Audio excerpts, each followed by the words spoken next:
As far as the inserts, you can see this field tip is all banged up and mashed. But I'm running the standard inserts, stainless steel from Victory.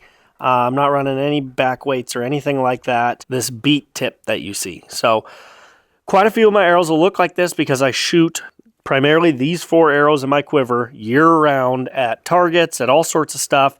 And you guys know how it is. When you shoot a lot of 3D, you end up hitting rebar or smashing a rock or a tree every once in a while, or a buddy's arrow. And one of my main concerns in getting into a 204 was the durability. Been very, very impressed. These things, really, I haven't had any trouble with them breaking or being brittle. I've smashed plenty of tips like this into rebar. Maybe the field tip will bend a little, but the arrow hasn't broken. They've stayed straight. And as far as the back of the arrow goes is where I'll see the majority of my breakage happen.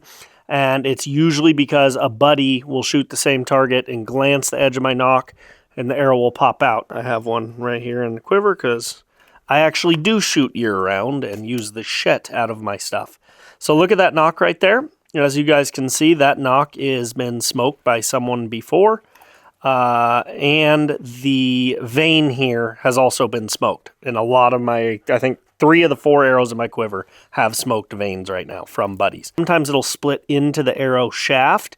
And I would not try this at home, but I have shot those plenty of times with a little crack. But what I'll usually do is actually cut them down. I'll just cut them in a saw and cut that little edge off, bam, pop a nock back in, you are good to go. Even this tip's a little bit smoked as well.